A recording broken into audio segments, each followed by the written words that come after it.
ನಮಸ್ಕಾರ ಸ್ನೇಹಿತರೆ, coffee time ಕನ್ನಡದ ಮತ್ತೊಂದು ಸಂಚಿಕೆಗೆ ನಿಮ್ಮೆಲ್ಲರಿಗೂ ಸ್ವಾಗತ. ಹೇಗಿದ್ರೆ ನೀವೆಲ್ಲರೂ? ತಿರುಪತಿ ವಿಡಿಯೋ ನೋಡಿದ್ರ? ಹೇಗನ್ನಿಸ್ತು ಸ್ನೇಹಿತರೆ? ಇವತ್ತು ನಾವು ಅದೇ ಜರ್ನಿಯನ್ನು ಕಂಟಿನ್ಯೂ ಮಾಡ್ತಾ ನಮ್ಮ ತಿರುಪತಿ ಯಾತ್ರೆಯ 2ನೇ ಭಾಗವನ್ನು ನೋಡೋಣಂತೆ. ತಿರುಮಲ ಬೆಟ್ಟ ಹತ್ತಿ ತಿಮ್ಮಪ್ಪನ ದರ್ಶನವನ್ನು ಸಹ ಪಡೆಯೋಣ. ತಿರುಮಲ ಬೆಟ್ಟ ಹತ್ತೋರಿಗೆ 3 ಮಾರ್ಗಗಳಿವೆ. ಒಂದು ಬೈ ರೋಡ್ ಆದರೆ ಇನ್ನೆರಡು ಕಾಲ್ನಡಿಗೆಯ ಮಾರ್ಗ ಆಗಿರುತ್ತೆ. ನಾವಿವತ್ತು ಸುಲಭವಾದ ಮಾರ್ಗವನ್ನು ಆಯ್ಕೆ ಮಾಡ್ಕೊಂಡಿದ್ದೀವಿ. ಅದೇ ಶ್ರೀವಾರಿ ಮೆಟ್ಟು ಫುಟ್ಪಾತ್. ಟೋಟಲ್ ಆಗಿ 2388 ಸ್ಟೆಪ್ಸ್ ಹತ್ತಬೇಕು. ಸುಮಾರು 2.1 ಕಿಲೋಮೀಟರ್ ದೂರ ಆಗುತ್ತೆ.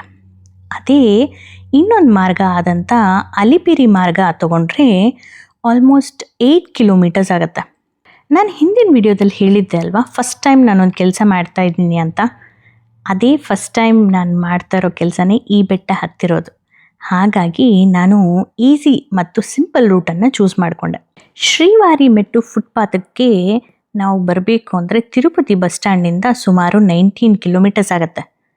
ಶ್ರೀವಾರಿ ಮೆಟ್ಟು ಹತ್ತಿರಕ್ಕೆ ಬರಬೇಕು ಅಂದರೆ ಆಟೋ, ಟ್ಯಾಕ್ಸಿ ಅಥವಾ ಫ್ರೀ ಬಸ್ ಸೌಲಭ್ಯ ಸಹ ತಗೊಂಡು ಇಲ್ಲಿಗೆ ಬರ್ಬೋದು. ಸಾಕಷ್ಟು ಸೌಲಭ್ಯಗಳು ಇಲ್ಲಿಗೆ ಬರೋದಕ್ಕೆ ಮಾಡಿದ್ದಾರೆ. ಈ ಬೆಟ್ಟದ ದಾರಿ ಬೆಳಗ್ಗೆ 6 ಗಂಟೆಗೆ ಓಪನ್ ಆದರೆ ಸಾಯಂಕಾಲ 5:15ಗೆ ಕ್ಲೋಸ್ ಆಗುತ್ತೆ. ಆದರೆ ಗರುಡ ಸೇವೆ, ವೈಕುಂಠ ಏಕಾದಶಿ ಈ ಥರದ ಸ್ಪೆಷಲ್ ಡೇಸಲ್ಲಿ ಇಡೀ ದಿನ ಈ ರೂಟ್ ಓಪನ್ ಆಗಿರುತ್ತೆ. ಟೈಮಿಂಗ್ಸ್ ನೋಡಿಕೊಂಡು ಈ ಜಾಗಕ್ಕೆ ಬಂದು ಬೆಟ್ಟ ಹತ್ತೋದು ಸ್ಟಾರ್ಟ್ ಮಾಡೋದು ಒಳ್ಳೆಯದು. ಫ್ರೀ ಬಸ್ಸು ತಿರುಪತಿ ಬಸ್ ಸ್ಟ್ಯಾಂಡಿಂದ ಆದರೂ ತೊಗೋಬೋದು, ಇಲ್ಲ ಅಂದರೆ ಅಲಿಪಿರಿ ಮಾರ್ಗ ಇದೆಯಲ್ಲ ಆ ಜಾಗದಿಂದನೂ ಬೇಕಾದರೆ ಫ್ರೀ ಬಸ್ನ ತೊಗೋಬೋದು.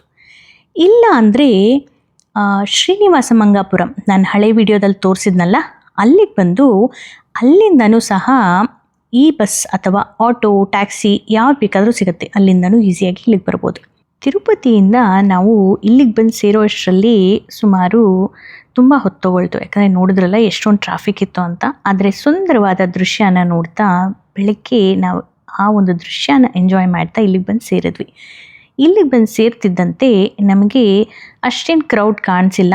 ಯಾಕಂದರೆ ಇನ್ನು ತುಂಬ ಜನ ಅಲ್ಲಿ ದರ್ಶನ್ ಟಿಕೆಟ್ ತೊಗೊಳೋದಕ್ಕೆ ಮತ್ತು ಲಗೇಜ್ ಇಡೋದಕ್ಕೆ ಅಲ್ಲಿ ಕಾಯ್ತಾಯಿದ್ರು. ಹಾಗಾಗಿ ಹತ್ತೋರ ಸಂಖ್ಯೆ ತುಂಬಾ ಕಮ್ಮಿ ಇತ್ತು. ಬೆಟ್ಟ ಹತ್ತೋಕ್ಕಿಂತ ಮುಂಚೆನೇ ದರ್ಶನ್ ಟಿಕೆಟ್ಸ್ ಮತ್ತು luggage and footwear deposit counters ನಮಗೆ ನೋಡೋದಕ್ಕೆ ಸಿಗುತ್ತೆ. ಇಲ್ಲಿ ಸಹ ನಾವು ದರ್ಶನ್ ಟಿಕೆಟ್ಸ್ನ ತೊಗೋಬೋದು, ಆದರೆ ತುಂಬ ರಶ್ ಇರುತ್ತೆ.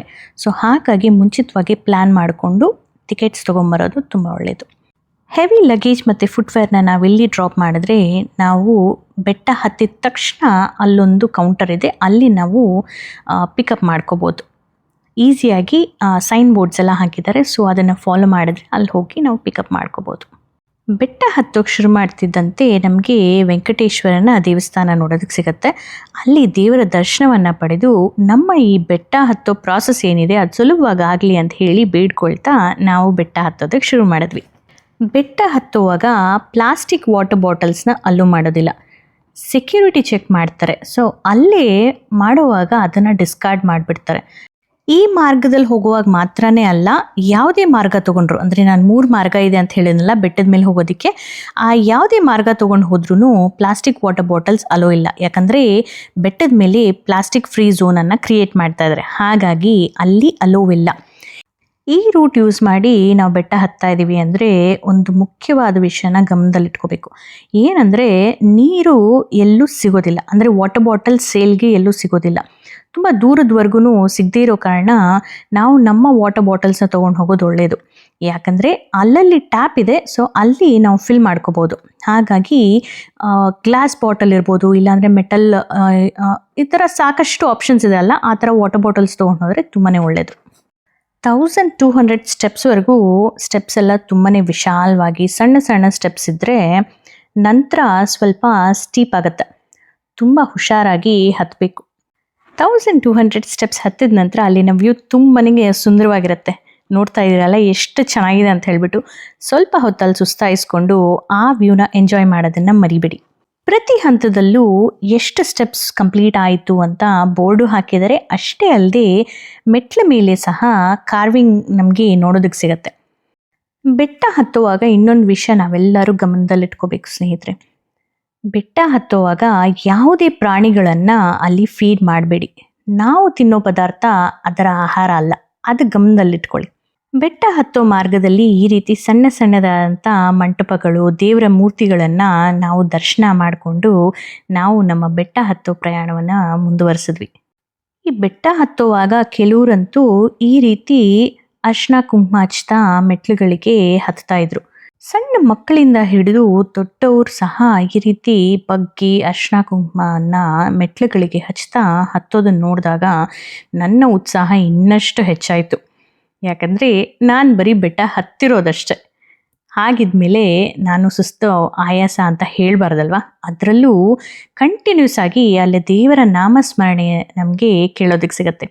ದೇವರ ನಾಮಸ್ಮರಣೆ ಕೇಳೋದೇ ಅಲ್ಲದೆ ನಾವು ಅದರ ಪಠನೆಯನ್ನು ಮಾಡ್ತಾ ಈ ರೀತಿ ಹೋದಾಗ ಬೆಟ್ಟ ಹತ್ತಿದೆ ನಂಗೆ ಗೊತ್ತಾಗಿಲ್ಲ. ನಾನು ಈ ಬೆಟ್ಟ ಹತ್ತೋ ಎಂಟ್ರೆನ್ಸಲ್ಲಿ ದರ್ಶನ್ ಟೋಕನ್ ಸಿಗತ್ತೆ ಅಂತ ಹೇಳಿದ್ನಲ್ಲ, ಈಗ ಸ್ವಲ್ಪ ಮುಂಚೆ ನೀವು ಮಂಟಪ ನೋಡಿದ್ರಲ್ಲ, ಆ SST ಟೋಕನ್ಸ್ನ ಇಲ್ಲಿ ಬಂದು ಸ್ಕ್ಯಾನ್ ಮಾಡಿಸಿದಾಗ ಮಾತ್ರ ಅದು ವ್ಯಾಲಿಡ್ ಇರುತ್ತಂತೆ. ನೀವು ಯಾರಾದರೂ SST ಟೋಕನ್ಸ್ನ ಪಡೆದು ನಂತರ ಬೆಟ್ಟ ಹತ್ತಾ ಇದ್ದರೆ ಇಲ್ಲಿ ಬಂದು ಸ್ಕ್ಯಾನ್ ಮಾಡಿಸೋದನ್ನು ಮರಿಬೇಡಿ. ಮಾತಲ್ಲೇ 2300 ಸ್ಟೆಪ್ಸ್ ಹತ್ತೇ ಬಿಟ್ವಿ. ಇನ್ನು ಜಸ್ಟ್ 88 ಸ್ಟೆಪ್ಸ್ ಇದೆ ಅಷ್ಟೇ. ಅದು ತುಂಬಾ ಸ್ಟೀಪ್ ಆಗಿದೆ. ಲಾಸ್ಟ್ 88 ಸ್ಟೆಪ್ಸ್ ಹತ್ತದ ಮೇಲೆ ಇರುವಂಥ ಸಂತೋಷನೇ ಬೇರೆ. ಬೆಟ್ಟ ಹತ್ತಿದ್ದೀವಿ ಅನ್ನೋದಕ್ಕೆ ಸಾಕ್ಷಿನೇ ಈ ಶ್ರೀವಾರಿ ಮೆಟ್ಟು ಮಂಟಪ. ಅಲ್ಲಿ ರೀಚ್ ಆಗ್ತಿದ್ದಂತೆ ಏನೋ ಒಂದು ಗೊತ್ತಿಲ್ಲದ ಆನಂದ. ತಕ್ಷಣ ನಾನು ನನ್ನ ತಮ್ಮ ಮತ್ತು ಅತ್ತಿಗೆಗೆ ಕಾಲ್ ಮಾಡಿಬಿಟ್ಟೆ. ಯಾಕಂತೀರಾ, ಅವರಿಬ್ಬರೇ ನನಗೆ ಆರಾಮಾಗಿ ಹತ್ಬೋದು ಅಂತ ಪ್ರೋತ್ಸಾಹ ನೀಡಿದ್ದು. ಅವ್ರು ಹೇಳದೇ ಇದ್ದಿದ್ರೆ ನಾನಂತೂ ಈ ಪ್ಲ್ಯಾನ್ ಮಾಡ್ತಾ ಇರಲಿಲ್ಲ. ಆ ಗೋವಿಂದನೇ ಅವರ ಮುಖಾಂತರ ನನಗೆ ಈ ಒಂದು ಅವಕಾಶವನ್ನು ಕೊಟ್ಟರು ಅಂತ ನನಗನ್ಸುತ್ತೆ. ನನ್ನ ಪೊಟೆನ್ಷಿಯಲ್ ಏನು ಅಂತ ನನಗೆ ಅರಿವನ್ನು ಮೂಡಿಸಿದ್ರು. ತಿರುಪತಿ ತಿಮ್ಮಪ್ಪನಿಗೆ ಗೊತ್ತಿಲ್ಲದಿರೋ ವಿಷಯ ಇದೆಯಾ ಹೇಳಿ, ಅಲ್ವಾ? ಬೆಟ್ಟದ ತುದಿಯಲ್ಲಿ ಈ ರೀತಿ ಸುಂದರವಾದ ಒಂದು ಪಾರ್ಕನ್ನು ನಮಗೆ ನೋಡೋದಕ್ಕೆ ಸಿಗತ್ತೆ. ಹಾಗೆ ಕೆಲವೊಂದು ಅಕಾಮಿಡೇಷನ್ಗಳು ಸಹ ಇಲ್ಲಿ ನಾವು ನೋಡ್ಬೋದು. ತುಂಬಾ ಬಾಯಾರಿಕೆ ಆಗ್ತಾಯಿತ್ತು. ಅದಕ್ಕೆ ಬೆಟ್ಟ ಹತ್ತಿದ ತಕ್ಷಣ ಒಂದು ಜ್ಯೂಸ್ ಮ್ಯಾಂಡೇಟ್ರಿ ಅಂತ ಅನ್ನಿಸ್ತು. ಹಾಗಾಗಿ ತೊಗೊಂಡು ಕುಡ್ದೆ ಬಿಟ್ಟೆ. ನಾನು ಆಗಲೇ ಫುಟ್ವೇರ್ ಮತ್ತು ಹೆವಿ ಲಗೇಜ್ ಪಿಕಪ್ ಕೌಂಟರ್ ಅಂತ ಹೇಳಿದ್ನಲ್ಲ, ಅದು ಈ ಜಾಗದಲ್ಲೇ ಇರೋದು. ಹಾಗೆ ನೀರು ಯಾರಾದರೂ ತುಂಬಿಸ್ಕೋಬೇಕು ಅಂದರೆ ಬಾಟ್ಲಲ್ಲಿ ಈ ರೀತಿ ಜಲಪ್ರಸಾದಂ ಅಂತ ಇದೆ. ಸೊ ಅಲ್ಲಿ ನಾವು ನೀರನ್ನು ತುಂಬಿಸ್ಕೋಬೋದು. ಹಾಗೆ ಅಲ್ಲಿ ಕೆಲವೊಂದು ಫುಡ್ ಕೌಂಟರ್ಸ್ ಎಲ್ಲ ಸಹ ನಮಗೆ ನೋಡೋದಕ್ಕೆ ಸಿಗತ್ತೆ. ಇಲ್ಲಿ ನೋಡಿ, ಮಾವಿನಕಾಯಿ ಎಷ್ಟು ಚೆನ್ನಾಗಿ ಕಟ್ ಮಾಡ್ತಾ ಇದ್ದಾರೆ ಅಂತ. ಇಲ್ಲಿ ಒಂದು ಸಣ್ಣ ವಿಷಯ ನಡೀತು ಸ್ನೇಹಿತರೆ. ಅದನ್ನು ನಾನು ನನ್ನ ಇನ್ಸ್ಟಾಗ್ರಾಮ್ನಲ್ಲಿ ಪೋಸ್ಟ್ ಮಾಡ್ತೀನಿ. ಏನಾಯಿತು ಅಂತ ನಾನು ಅಲ್ಲಿ ನಿಮ್ಮ ಜೊತೆಗೆ ಹಂಚ್ಕೊಳ್ತೀನಿ. ನನ್ನ ಇನ್ಸ್ಟಾಗ್ರಾಮ್ನ ಚೆಕ್ಔಟ್ ಮಾಡೋದನ್ನು ಮರಿಬೇಡಿ. ನಾವು ಸುಮಾರು 6:15ಗೆ ಶ್ರೀವಾರಿ ಮೆಟ್ಟು ಸ್ಟಾರ್ಟಿಂಗ್ ಪಾಯಿಂಟ್ ರೀಚ್ ಆದ್ವಿ. ಅಲ್ಲಿಂದ ಪೂರ್ತಿ ಬೆಟ್ಟ ಹತ್ತೋದಕ್ಕೆ ಸುಮಾರು 9 o'clock ಆಯಿತು. ನಾವು ಸ್ಲೋ ಆಗಿ ಆ ಒಂದು ಸುಂದರವಾದ ಪರಿಸರವನ್ನು ಎಂಜಾಯ್ ಮಾಡ್ತಾ ವಿಡಿಯೋಸ್ ಮಾಡ್ತಾ ಹತ್ತಿದ ಕಾರಣ ಸ್ವಲ್ಪ ಲೇಟ್ ಆಯಿತು. ಅಭ್ಯಾಸ ಇರೋರು ಇನ್ನೂ ಬೇಗನೆ ಹತ್ತುತ್ತಾರಂತೆ. ಈಗ ಬೇಗ ಹೋಗಿ ಬ್ರೇಕ್ಫಾಸ್ಟ್ ಮಾಡಿಕೊಂಡು ನಂತರ ಫ್ರೆಶ್ ಅಪ್ ಆಗಿ ದರ್ಶನಕ್ಕೆ ಹೋಗೋಣಂತೆ. ಯಾಕಂದರೆ ನಾವು ಬುಕ್ ಮಾಡಿದಂಥ ಸ್ಲಾಟ್ ಬಂದುಬಿಟ್ಟು 12 PM. ಸೊ ಹಾಗಾಗಿ ಬ್ರೇಕ್ಫಾಸ್ಟ್ ಮಾಡಿ ಎಲ್ಲ ಮಾಡೋ ಅಷ್ಟೊತ್ತಿಗೆ ಕರೆಕ್ಟಾಗಿರುತ್ತೆ ನಮಗೆ. ಮೊನ್ನೆ ನಾನು ಹಾಕಿದ ವಿಡಿಯೋಗೆ ಯಾರೋ ಒಬ್ಬರು ನನಗೆ ಮೆಸೇಜ್ ಮಾಡಿದರು, ಯಾಕೆ ಎಷ್ಟೊಂದು ಆಪ್ಷನ್ಸ್ ಇದೆ, ನೀವು ಫ್ರೀ ದರ್ಶನ ಯಾಕೆ ಚೂಸ್ ಮಾಡಿದ್ರಿ ಅಂತ. ನಾನು ಲಾಸ್ಟ್ ವಿಡಿಯೋದಲ್ಲೇ ಹೇಳಿದ್ದೆ, ನಾವು ಅಕಸ್ಮಾತಾಗಿ ಪ್ಲ್ಯಾನ್ ಮಾಡ್ಕೊಂಡು ಹೋಗಿದ್ದು ಅಂತ ಹೇಳಿಬಿಟ್ಟು. ಅಷ್ಟೇ ಅಲ್ಲದೆ ಆ ಟೈಮಲ್ಲಿ ಯಾವುದೇ ಒಂದು VIP ದರ್ಶನ, ಯಾವುದೇ ಒಂದು ಸ್ಪೆಷಲ್ ದರ್ಶನ್ಸ್ಗೆ ಅವಕಾಶನೇ ಇರಲಿಲ್ಲ. ಎಲ್ಲ ಸ್ಟಾಪ್ ಮಾಡಿದರು. ಫ್ರೀ ದರ್ಶನ್ ಮಾತ್ರ ಇತ್ತು ಆ ಟೈಮಲ್ಲಿ. ಹಾಗಾಗಿ ಅದನ್ನೇ ನಾವು ಚೂಸ್ ಮಾಡ್ಕೋಬೇಕಾಯಿತು. ನಾವು ಸಡನ್ನಾಗಿ ಪ್ಲ್ಯಾನ್ ಮಾಡಿದ ಕಾರಣ ನಾವು ಯಾವುದೇ ರೂಮ್ ಬುಕ್ ಮಾಡೋಕ್ಕಾಗಿರಲಿಲ್ಲ. ಅದೇ ಸಮಯದಲ್ಲಿ ನಮ್ಮ ಫ್ರೆಂಡ್ಸ್ ಸಹ ಅಲಿಪಿರಿ ಮಾರ್ಗವಾಗಿ ಬೆಟ್ಟ ಹತ್ತಿ ಬಂದು ಅವ್ರು ರೂಮ್ ತೊಗೊಂಡಿದ್ರು. ಹಾಗಾಗಿ ನಾವು ಅವರ ರೂಮಲ್ಲಿ ಸ್ವಲ್ಪ ಫ್ರೆಶ್ ಅಪ್ ಆದ್ವಿ. ನಮ್ಮ ಫ್ರೆಂಡ್ಸ್ಗೆ ನನ್ನ ವಿಡಿಯೋ ಮೂಲಕ ನಾನು ತುಂಬಾ ಧನ್ಯವಾದಗಳನ್ನ ಹೇಳಬೇಕು. ಯಾಕಂದರೆ ಆ ಟೈಮಲ್ಲಿ ಅವ್ರು ಸಹಾಯ ಮಾಡದೇ ಇದ್ದರೆ ನಿಜವಾಗ್ಲೂ ನಾವೇನು ಮಾಡ್ತಾಯಿದ್ವಿ ಅಂತಲೂ ಗೊತ್ತಿಲ್ಲ. ದೇವಸ್ಥಾನದ ಒಳಗಡೆ ಫೋನ್ಸ್ ಅಲೋ ಇಲ್ಲ. ಸ್ವಲ್ಪ ದೂರದವರೆಗೂ ಸೆಕ್ಯೂರಿಟಿ ಚೆಕ್ ಪಾಯಿಂಟ್ ಇರೋವರೆಗೂ ನಾವು ಫೋನ್ಸ್ನ ಕ್ಯಾರಿ ಮಾಡ್ಬೋದು. ಸೊ ಹಾಗಾಗಿ ಅಲ್ಲಿವರೆಗೂ ಎಷ್ಟಾಗುತ್ತೋ ಅಷ್ಟು ನಾನು ಫುಟೇಜ್ನ ತೊಗೊಂಡೆ. ನಂತರ ಅಲ್ಲಿ ಡೆಪಾಸಿಟ್ ಲಾಕರ್ಸ್ ಇರುತ್ತೆ, ಅಲ್ಲಿ ನಾವು ಫೋನನ್ನು ಇಟ್ಟು ನಂತರ ಪಿಕಪ್ ಕೌಂಟರ್ಸ್ ಹತ್ರ ಹೋಗಿ, ಅದು ದೇವಸ್ಥಾನದ ಆಚೆ ಇರುತ್ತೆ. ಸೊ ಅಲ್ಲಿ ಹೋಗಿ ಒಂದು ಜಾಗ ಹೇಳಿರ್ತಾರೆ, ಅಲ್ಲಿ ಹೋಗಿ ನಾವು ಪಿಕಪ್ ಮಾಡಿದ್ರೆ ನಮ್ಮ ಫೋನ್ನ ನಾವು ವಾಪಸ್ ಪಡಿಬೋದು. ಆದರೆ ಸದ್ಯಕ್ಕಂತೂ ಇಷ್ಟುವರೆಗೂ ನಾನು ಫೋನ್ ಅಲೋ ಇದ್ದ ಕಾರಣ ಇಲ್ಲಿವರೆಗೂ ನಾನು ವಿಡಿಯೋ ತೆಗ್ದಿದ್ದೀನಿ. ನೋಡ್ತಾ ಇದ್ದೀರಲ್ಲ ಎಷ್ಟು ಖಾಲಿ ಇದೆ ಅಂತ. ಮುಂದೆ ವಿಡಿಯೋದಲ್ಲಿ ಯಾಕೆ ಇಷ್ಟು ಖಾಲಿ ಇದೆ ಅನ್ನೋದು ನಾನು ಹಂಚ್ಕೊಳ್ತೀನಿ. ಅದಕ್ಕೂ ಮುಂಚೆ ಹೋಗಿ ತಿಮ್ಮಪ್ಪನ ದರ್ಶನವನ್ನು ಪಡೆದುಬಿಡೋಣ ಬನ್ನಿ.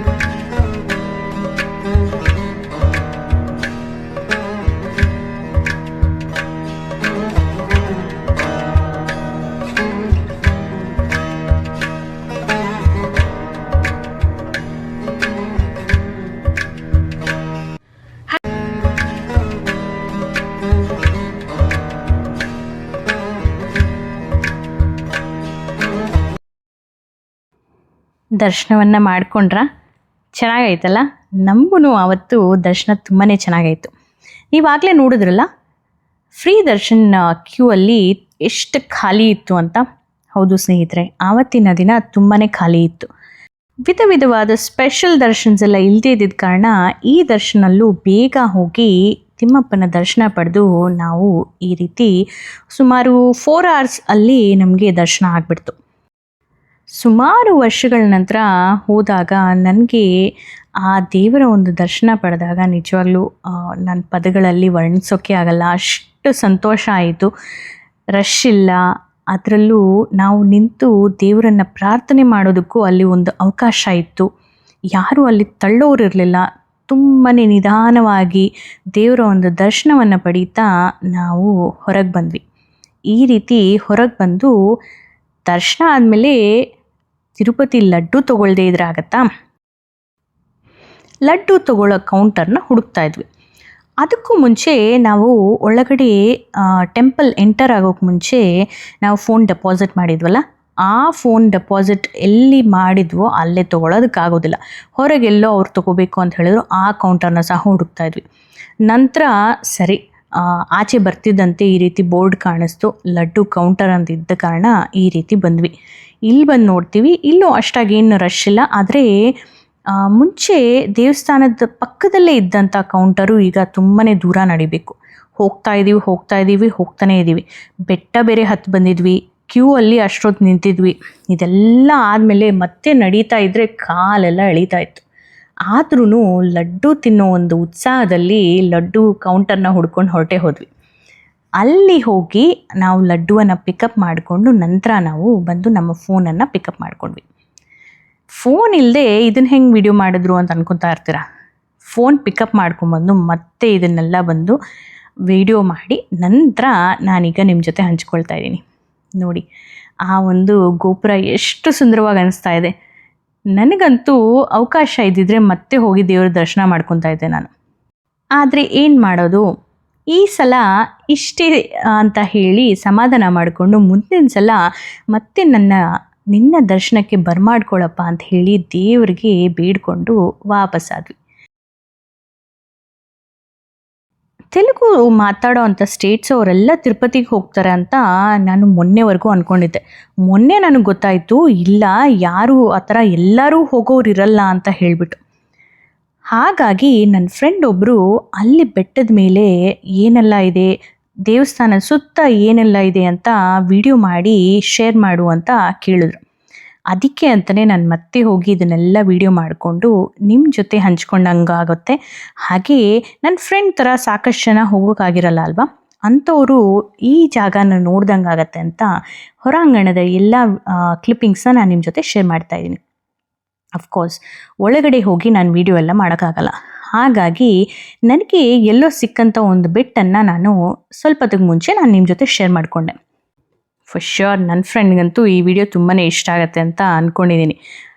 ಅವರು ತುಂಬ ವರ್ಷಗಳಿಂದ ಇಂಡಿಯಾಗೆ ಹೋಗೋಕ್ಕಾಗಿರಲಿಲ್ಲ. ಹಾಗಾಗಿ ಈ ವಿಡಿಯೋ ಅವರು ಮತ್ತು ಅಂಥ ಸಾಕಷ್ಟು ಭಕ್ತಾದಿಗಳಿಗೆ ನಾನು ಇದನ್ನು ಅರ್ಪಿಸ್ತೀನಿ.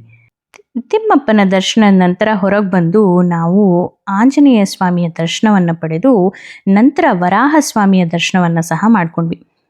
ಅಲ್ಲೆಲ್ಲ ನಾನು ಅಷ್ಟಾಗಿ ವಿಡಿಯೋ ಮಾಡೋಕ್ಕೆ ಹೋಗಿಲ್ಲ, ಬಟ್ ಅಲ್ಲಿ ಹೋಗಿ ದರ್ಶನ ಮಾಡಿಕೊಂಡು ನಂತರ ಸಾಯಂಕಾಲದ ದೇವರ ಒಂದು ಉತ್ಸವ ಇದೆ ಅಂತ ಗೊತ್ತಾದ್ಮೇಲೆ ಅಲ್ಲಿ ಹೋಗಿ ದೇವ್ರ ದರ್ಶನ ಮಾಡ್ಕೊಳ್ಳೋಣ, ಉತ್ಸವದ ದರ್ಶನ ಮಾಡೋಣ ಅಂತ ಹೇಳಿಬಿಟ್ಟು ಆ ಕಡೆ ಹೋದ್ವಿ. ಅದಕ್ಕೂ ಮುಂಚೆ ಫೋನ್ ತೊಗೋಬೇಕಲ್ವ, ಹಾಗಾಗಿ ಈ ಜಾಗದಲ್ಲೇ ಫೋನ್ ಪಿಕಪ್ ಕೌಂಟರ್ ಇದ್ದಿದ್ದು. ಸೊ ಪಿಕಪ್ ಮಾಡ್ಕೊಂಡು ನಾವು ಇಲ್ಲೇ ಅದನ್ನು ತೋರಿಸೋಣ ಅಂತಲೇ ನಾವು ಈ ಒಂದು ಸಣ್ಣ ಬಿಟ್ಟನ್ನು ನಾನು ರೆಕಾರ್ಡ್ ಮಾಡಿಕೊಂಡೆ. ಸರಿ, ಬೇಗ ಹೋಗಿ ವರಾಹ ಸ್ವಾಮಿಯ ದರ್ಶನವನ್ನು ಮಾಡ್ಕೊಳ್ಳೋಣ. ನೋಡ್ತಾ ಇದ್ದೀರಲ್ಲ, ಅಲ್ಲಿ ರಶ್ ಇದ್ದಂಗೆ ಅನಿಸುತ್ತೆ, ಆದರೆ ತುಂಬಾ ಬೇಗನೆ ಮೂವ್ ಆಗ್ತಾಯಿತ್ತು. ಸುಮಾರು 15 ಮಿನಿಟ್ಸಲ್ಲೇ ನಮಗೆ ದರ್ಶನವೂ ಆಯಿತು. ನಂತರ ನಾವಿಲ್ಲಿ ಬಂದು ಈ ರೀತಿ ಇಲ್ಲಿ ಕುತ್ಕೊಂಡ್ವಿ. ಹೇಳಿದ್ನಲ್ಲ ಉತ್ಸವ ಇದೆ ಅಂತ, ನೋಡಿದ್ರಲ್ಲ ಹೇಗೆ ದಾರಿಯನ್ನು ನೀರು ಚೆಲ್ಲಿ ಉತ್ಸವಕ್ಕೋಸ್ಕರ ರೆಡಿ ಮಾಡ್ತಾ ಇದ್ದಾರೆ ಅಂತ. ಎಲ್ಲ ಕ್ಲೀನಿಂಗ್ ಎಲ್ಲ ಆಯಿತು. ನಂತರ ನಮ್ಮ ಗಜರಾಜ ನಾನು ಬಂದೆ, ದೇವರನ್ನ ಕರ್ಕೊಂಬಂದೆ ಅಂತ ಹೇಳಿಬಿಟ್ಟು ಆರ್ಭಟದಿಂದ ಬಂದು ನಮಗೆ ಹೇಳ್ತಾ ಇದ್ದಾರೆ. ಯಾಕಂದರೆ ದೇವ್ರು ಬರ್ತಾ ಇದ್ದಾರೆ ಅನ್ನೋ ಸೂಚನೆ ಕೊಡೋದಕ್ಕೆ. ಗಜರಾಜ ಬರ್ತಿದ್ದಂತೆ ಉತ್ಸವನೂ ಬಂದೇ ಬಿಡ್ತು. ಉತ್ಸವ ಅಂತೂ ತುಂಬಾ ಚೆನ್ನಾಗಿತ್ತು. ಉತ್ಸವದ ಮುಂದೆ ಈ ರೀತಿ ನೃತ್ಯ ಮಾಡ್ತಾ ಇದ್ದವರಂತೂ ತುಂಬಾ ಉತ್ಸಾಹದಿಂದ ತಮ್ಮ ನೃತ್ಯವನ್ನು ದೇವರಿಗೆ ಅರ್ಪಿಸ್ತಾ ಇದ್ರು. ಸರಿ, ಮತ್ತೆ ನಾವು ಇಷ್ಟೊತ್ತು ಗಜರಾಜನ್ನ ನೋಡಿದ್ವಿ, ನೃತ್ಯನ ನೋಡಿದ್ವಿ. ಈಗ ದೇವರ ಒಂದು ಸುಂದರವಾದ ಉತ್ಸವವನ್ನು ನೋಡೇ ಬಿಡೋಣ.